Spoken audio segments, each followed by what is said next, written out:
right, wanted to welcome everybody to this month's Tech Talk for May the 11th of 2023. Today we are going to be talking about ways to manage an optimized and efficient fleet, a very awesome topic that I know my guest speaker is excited to talk about. And just wanted to talk with you all. If you haven't ever joined us for a Tech Talk before, these are monthly discussions that we have about different topics related to tech and things that you could use for your business in order to optimize and digitize things that may be beneficial to you. So before we get started, we're going to go through a couple of little housekeeping items that we have. And to start off, this is a recorded event. So if you're watching this live, you can go back to the recording later on today or tomorrow. We will have it up on our YouTube channel as well as on our website. If you are watching it live, you can submit any questions that you have through the question and answer feature on Zoom or through the chat feature. We'll be monitoring both of them, and we'll have a little portion at the end where we'll answer any of the questions that you may have. So feel free to do so. To introduce myself, my name is Scott Englert. I am the Director of Marketing Operations here at Axsoft, and I have a wonderful guest who is joining me today to talk about this great topic. His name is Scott Barbieri. He is an account manager for sales and has been with Axsoft for 6 years now. One of the cool things that I guess maybe a lot of people know about Scott. I don't know. I knew because you had the picture up in your office, but that you raced motorcycles in the past, and that's such a cool hobby to have and do. I have very limited experience with motorcycles. I owned one for a very short amount of time before it was stolen. So we won't get into that whatsoever. But Scott, let's welcome and let's talk a little bit about your motorcycle experience. Yeah, thank you for having me. I'm definitely looking forward to talking about fleet. It's certainly something that I discuss very regularly with a lot of my accounts, so it's definitely a fun topic to dive into with everybody. The recent motorcycle thing, it's definitely the fun fact I like to use the most because it's quite simple to talk about. But shortly before, or a bit before I actually came to Florida, where we are now, I used to race motorcycles all up and down the East Coast at various different racetracks. But I got started in New Hampshire up in Loudon. I had just gotten into motorcycles kind of naturally, like a lot of people have, yourself included. And I was really fortunate to pretty quickly run into this group of riders who became really close friends, and they were very big on proper gear, proper riding technique, and a number of them were doing track days and racing up in New Hampshire, and I certainly tagged along to it and fell into that type of addiction, if you'll excuse the term. But it was a lot of fun over the years, met tons of great people, and then I've seen some of the people that used to kind of race with in the amateurs are starting to look at some of the professional racing is pretty cool. So I'm following a couple of them there. But it was definitely a great time back in my past. That's pretty awesome. Yeah. And I will say I know a couple of people who are into the sport, and that addiction is the right word. Really, which is cool. That means that a lot of people that get into it, they really love it, and absolutely turns into something very fruitful for them. So yeah, it's great to kind of live inside one of your hobbies, instead of work being your hobby. Exactly. Yeah, for sure. Very cool. Well, I could talk with you for a while about it, but we won't bore everybody. No, they're here on to the talk about motorcycle fleet. end. Yes, yeah, exactly. So let's get to the subject at hand. Exactly. So again, we are here to talk about ways to manage and optimize an efficient fleet. I realize that should say an efficient fleet.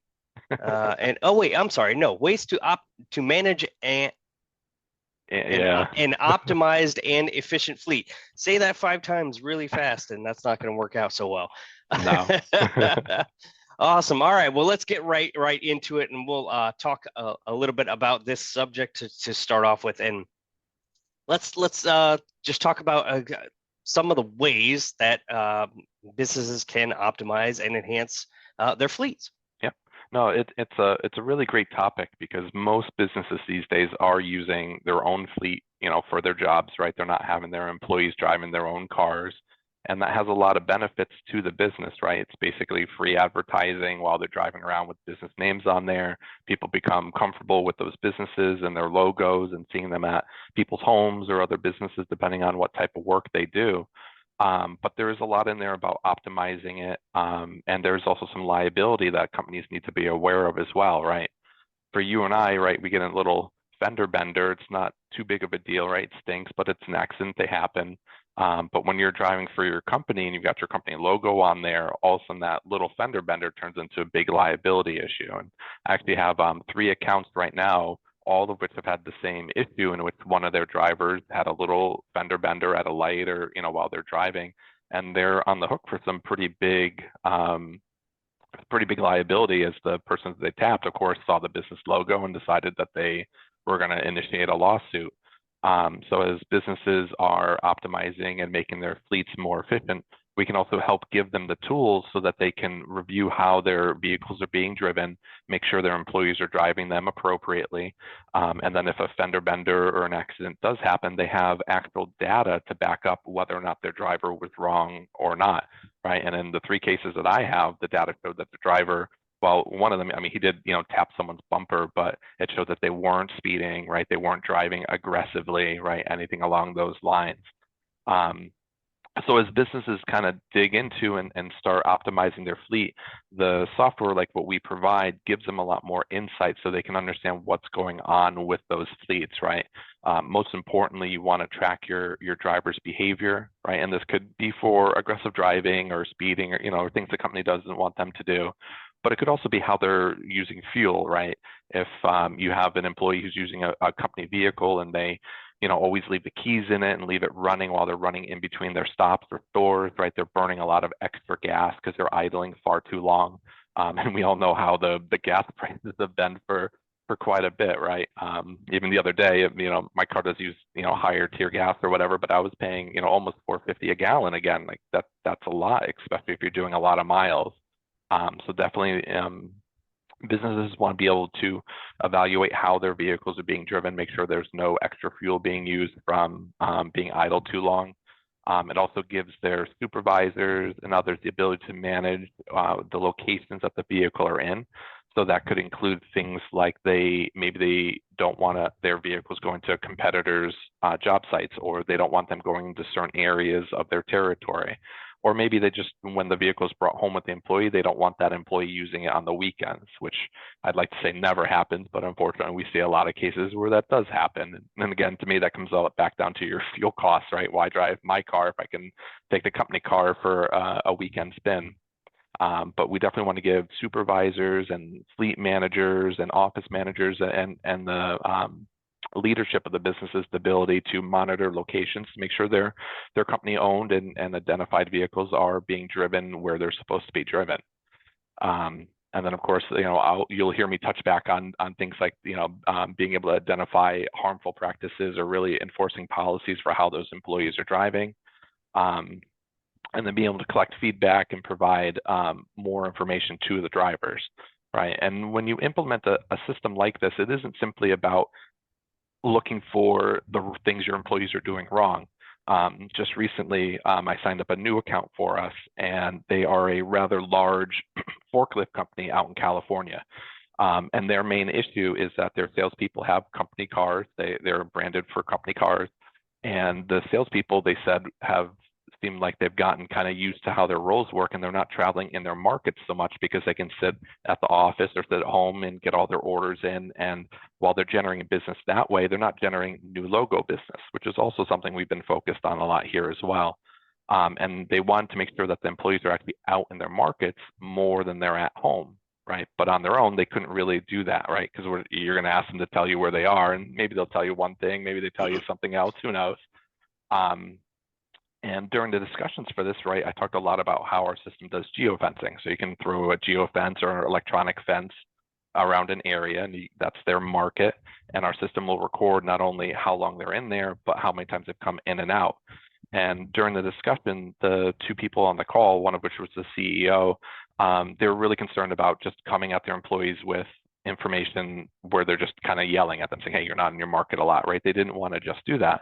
So I helped to remind them that not only can you record how often they're in their market so you can see that, but you can actually award people who have been in the market the longest, with a gift card or some other incentive for being in market. And that really struck it with them, right? They didn't want to come down on their salespeople because their salespeople are hitting numbers, but they want them out in the market. So don't treat this as like a negative. You can also find a lot of positives in it. So the person who's in market most, they said they were going to give a $500 gift card to, which I kind of joked with them, see if there's any open positions, since maybe we here would get like a $50 gift card for something, not a $500 gift card, but it just helped to show them that there's multiple ways to use the tool to keep their fleets optimized and really efficient, keeping their salespeople and the vehicles in their market as long as they need to be.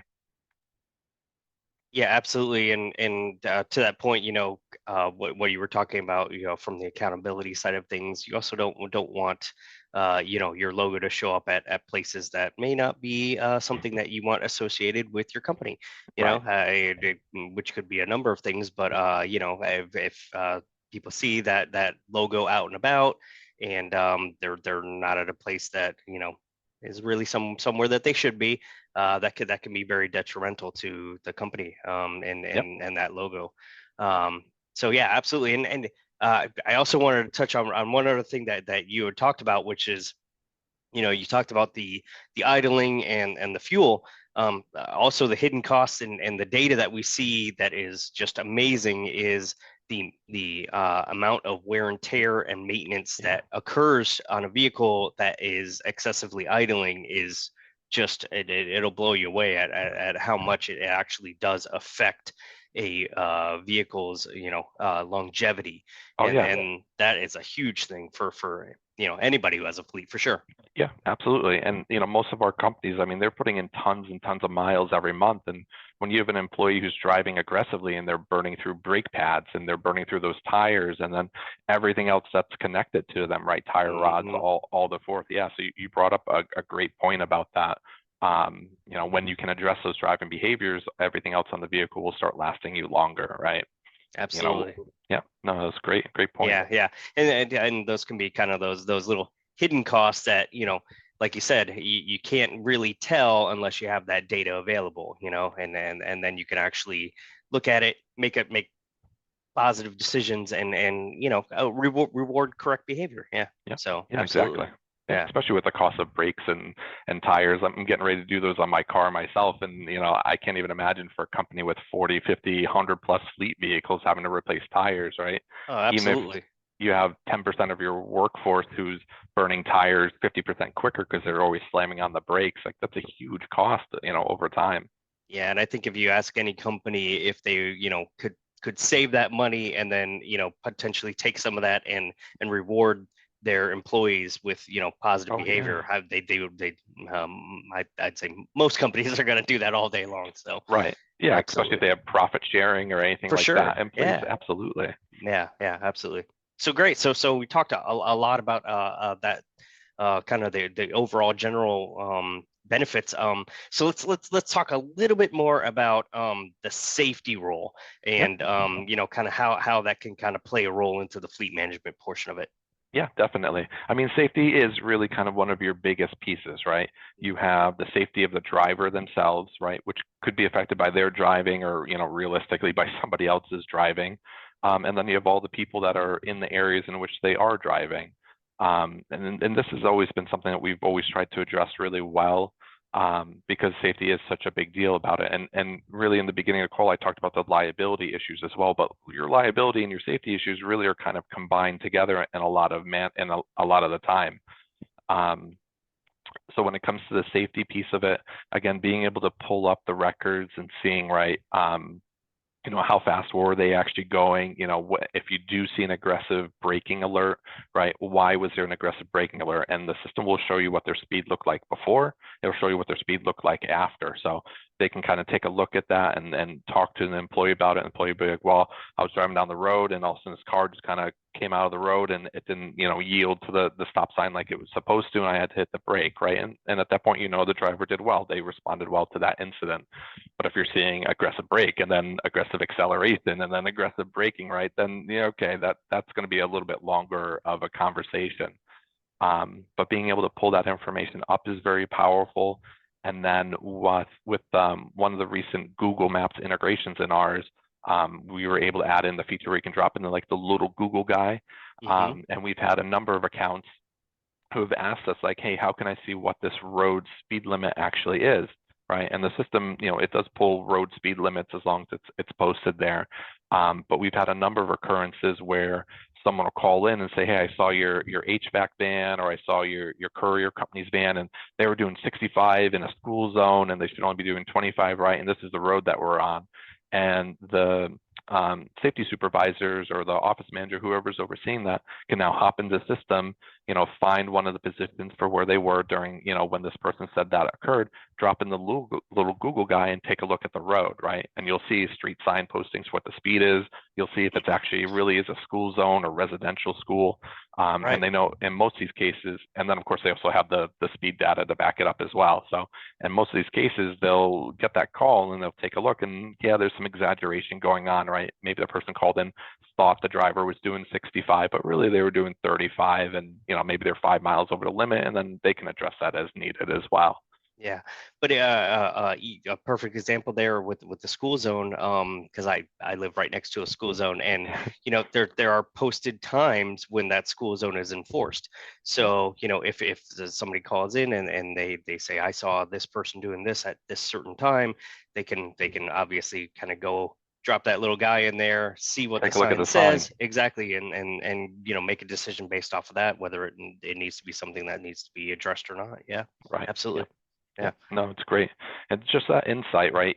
Even though fleet tracking has been around for a little bit, a lot of companies still, hadn't implemented it yet. And you really have to kind of go off your gut feelings, or, how persuasive the person on the phone was that was putting in the complaint. But Sure. We all know that good employees were probably, yelled at or even let go because of something like that, because you had no way to back it up and you had to kind of trust what was coming in. Yeah. But it's not always the case. Absolutely, and yeah, so that accountability can help on their end as well. Where they can say, well, let's look at the data because I wasn't doing that. Yeah. Which is great. Yeah, absolutely. So. Okay, so let's talk a little bit about, in general, some digital tools that can help with some of this stuff. So we did talk about, obviously some of this stuff where, I think we've already scratched the surface on it, but let's get a little bit more, and in fact, we can even get into our application Teamworks and how we have specific tools that can help with this stuff. So let's get into the sort of more detailed nitty gritty on some of the stuff that we have. Yeah, definitely. Certainly implementing Teamworks itself is really your best bet for a digital tool. Sorry, I had to take that plug-in opportunity. But once you're implemented with it, there are a number of features in there that are designed to give you this insight, and then again get you that data to back it up. So once your vehicles are all set up and you got that all assigned, the first thing I always tell everyone they should jump in there do is start setting up your alerts. Right, you want an alert for an aggressive acceleration. Right, you want a separate alert for aggressive braking. You want your speeding alerts, and depending what your area looks like, I would certainly recommend doing a speeding alert based on the speed of the roads that they're on, and then maybe even set up a second one that's a threshold, right? Maybe regardless of what streets they're on, they should never exceed 55 miles an hour or 65 miles an hour. Get those set up. And then one of the features that I feel like is missed a lot, because it should stand out a little bit more than it does, but there's the scorecard value in there. And what that does is it lets you set a numeric number for the different alerts. So if you feel like someone who's aggressively braking or accelerating is worse, or a higher safety risk than someone who's speeding a little bit, you can add in a numeric value that's higher on those alerts. And our system will take any alert and whatever numeric value you put for it and start adding that up. And then of course we have our scorecard report. So you may have someone who only speeds once in a while, but they have a really big habit of stepping on the brakes and stepping on the gas too fast while they're around town. And when you run the scorecard report, you're going to see a much higher value associated with them. And unfortunately, I have to admit that my car, if you were to run a scorecard report on our team demo account, my car very much is the one that's going to be the highest in there. But I'm a great example of the type of employee that you're going to want to coach on that, because they continually trigger these alerts and you're setting these values and adding 5 points, 5 points, 5 points. And again, you're going to know really quickly that those drivers are your main concerns. If you have someone who just speeds once a month or something, it's a little less of a concern depending on how fast they were going with it. So definitely get all of your alerts set up. There's additional alerts in there to let you know things like ignition on, or if they've left during certain times. So even outside of the safety aspect, you can know if somebody's using your vehicles outside of work hours. You can know if someone's trying to steal the car, right? If they've jimmied the ignition on it and it's being driven at 2 a.m. right off your work lot, right? That's normally something you wouldn't be able to adjust till the next morning. But with our system, you can set alerts for that. And then of course you can have those alerts send out, an email alert to you. So you're getting it in the middle of the night if you need to. In a lot of cases, we've had work vehicles and trucks and trailers and equipment. They're able to, the businesses that are seeing stuff being stolen in the middle of the night are able to contact the police, and they can not only say, hey, my stuff is in the process of being stolen, but they're going to see where their stuff is traveling as well. They're going to see the speed, they're going to see the direction it's traveling, and of course the breadcrumb trail. In a lot of cases, they'll end up getting that equipment back or the vehicles back right then and there, or much sooner than if someone had gone joyriding for it and you're just waiting for them to leave it on the side of a road somewhere. Something I absolutely wish I had on my motorcycle. Yes, absolutely. And I've seen a few motorcycles being stolen, and that's always been my thought as well. Absolutely. Yeah. And, one of the things that I always kind of come back to is an example of a customer that we had that they had that happen to them. Their vehicle Mhm. was being stolen. They were alerted because they had the geofence set up around their company.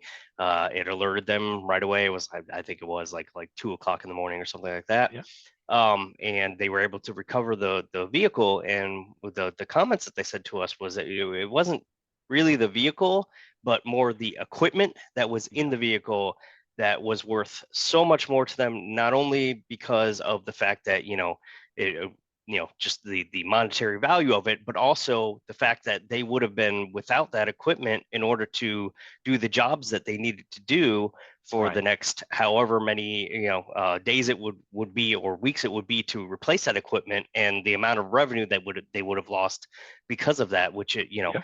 is just astronomical. So Yeah, yeah. it's mind-boggling. I had an account like that as well on the construction side, and some of the equipment, not only is some of the equipment that are in the vans, and like you said, they're vans or trucks, right? Maybe the vehicle itself is worth 25, 35, 40 grand, Yeah, but the equipment on there is worth hundreds of thousands, right? absolutely. Yep. And a lot of that stuff is specialized. You can't just go over to Ace Hardware and buy more of it, right? You have to Yeah. order it, and very expensive and very time consuming on getting it back in. So yeah, that's a great point that you made. Getting that stuff back, and like you said, not only the cost of the equipment, but also the jobs you're going to lose or have to push off, as you're waiting for more tools to come back in. Yeah, specialized, customized equipment that they've Oh, got it set exactly the way that they want it to be, and that just the amount of lost time, revenue, et cetera. I just if I think if people can prevent that in any way, that's a huge thing for sure. right. I mean, Yeah, you mentioned us absolutely. coming into work and all of our computers are gone, right? I've got Right. demo, right? You've got them. We've all got demos and calls and Yeah. meetings, right? What are you going Oh to my do? gosh. Yeah, Um, absolutely. Yeah. And customized work inside of those computers. And yeah, for sure. yeah. Absolutely. So and I did want to make one stipulation, or well, not a stipulation, but a clarification that Scott, you are not using a company vehicle. So No, I am not. I'm just using my personal car with a that's company right. tracker in it. That's right. So that scorecard, even though it may not be so great, at least it's not on a company vehicle. Yeah. And Uh, in full transparency, I do have to go over 4 speed humps every time I come to home or I leave my oh home as man. well. So, some of those maybe I could brake a little lighter, but they're not as bad, Yeah. right? And those are kind of the excuses you're going to hear from your Mhm. your crews, but with the right tools, you can really see if they do have speed bumps or speed humps in there on their way home or not. Yeah, I hate those things, those speed tables and the speed. I've got a few on my commute as well. They're not the most fun in the world. So No, there's two I like because there's this really big corner where I live. They have to go around. Of course, this is Florida, and not a lot of people are used to corners or anything. So they've definitely helped stop some accidents there. But just recently, right after the hump, there was a really solid pair of um, tread marks from someone who slammed on the brake a little too hard yeah, and yeah, still missed that corner. So absolutely. they do help a little bit. For sure, Um, for sure. before we switch off to another topic, I did want to touch on. I know everything we're talking about today is based on fleet and fleet optimization, Hmm. but there are some additional features inside Teamworks that we've coupled together with our fleet customers that have worked out really well. And for those who aren't using it now, moving your teams into digital forms, right, so they can complete their paperwork on the handset device instead of filling out paperwork that you need to wait to get back at the company or the office, is really beneficial. Many of my accounts are also using our digital forms for things like post or pre-trip vehicle inspections. So they know their teams are looking at the vehicles, making sure the tires, right, headlights, all that stuff is working correctly so that they are driving safe vehicles. Because, as we talked about liabilities, if it ever came to light that your vehicles weren't maintained or they're driving it when a tire was low on air and they end up in an accident because of it, your liability is going to skyrocket from it. So the forms feature just allows them to get out their phone, log right into Teamworks, go through and you or us, we can set up a form for them to fill out that makes sure they go over all the items on the car that are specific to it to make sure they're driving a safe vehicle. And then when they hit that submit button, it's going to come right into the portal in real time for the supervisors and office managers and everyone to review the form. And you can even set it up with decision logic so that if they do mark off there's a problem, right? Maybe the tire's low on air or they notice the tread's starting to get pretty light, they can mark that off and that immediately goes off to your maintenance teams or any of the teams who facilitate vehicle repairs. So that driver doesn't even have to do anything. All they have to do is hit submit and the decision logic inside the form is going to do the rest for them to make sure right people are notified, the car gets scheduled in for service and everyone stays nice and safe. Yeah, absolutely. Yeah, those are really, really great points. And the other kind of benefit of the wireless forms is you don't have to bring paperwork back to the office. Right. So again, saving your fleet on gas, wear and tear. They can just submit those forms digitally, come right in. And even timekeeping, we do that as well. So they can submit that digitally, don't have to go into the office in order to clock in and out. They can go directly to the first job. Maybe bring their vehicle back home if they keep it at home, and never have to really bring it in except for maintenance times, and that can be really immeasurable, especially if you're uh, you know have a long commute, or Right. something along those lines that that, Yeah. that can really add to the wear and tear, fuel, Yeah. etc. Yeah, you Hmm. got it. A lot of the drivers don't come back into the office every day, right? Maybe they only Sure. come on Fridays or it's every 2 weeks, right? And then you're submitting maintenance requests week, 2 weeks later, right? That Yeah. we all, I mean, right? And in the car, as soon as something starts going, it starts going pretty quick. It's not like it gives you a lot of notification, Yeah. that Yeah. something's coming up. Um, and of course, paperwork gets lost, right? We had one account that's kind of like a classic story around here, how one of the drivers is always driving with their windows open and invoices and paperwork would just go right out the window. And he didn't care. So being able to get rid of all that and just having it come back into the system and more importantly, have, when it comes in the system, it can do multiple things, right? It's stored there so anyone can view it. It can be sent out to specific people who can then take additional actions on it. And then, of course, we give insight to everyone up all the way up the leadership ladder so that they know their vehicles are being maintained and driven properly. Yeah, yeah. No more forms with coffee stains and Yeah, chicken scratch on it, that yeah, you have right. to try and decipher. Right, some strawberry Yeah. jelly on there. Yeah, Yeah, yeah, absolutely. So fantastic. Well, we are coming up on time here, so I'm actually Perfect. going to jump over. We didn't have any questions today, so which I always kind of look at that as a good thing, because that just means that we did such an awesome job. We covered literally everything, no questions needed. No, but so Love it. that's actually, yeah, I know that's a good thing. But all right, and so we did have one final thing that we wanted to talk with everybody about, and that is that we currently have a promotion going on Yeah. with Teamworks. And one of the really cool things about this is it is a 14-day free trial, and I always like to say it's not a watered down version or a light version. This is the full enchilada. You get everything that we talked about today, as far as the features that are included, and actually quite a bit more that we didn't talk about that are not related directly to fleet but are related to workforce management. Absolutely. And you get a customized setup with one of our setup agents, and they'll get you all set up for anything that you would like to try to accomplish Yes. in order to start affecting your ROI and really getting your fleet moving in a digital space. So Yep. would highly recommend anybody who's interested in any of the things that we talked about today to check it out. You can do so by scanning the QR code right in front of you on the screen here, or you can go to axoff.com. There's a banner up at the top of every page that says, start for free, or try Teamworks for free, and you can get signed up, and we'll get you going and try it out and see if you like it.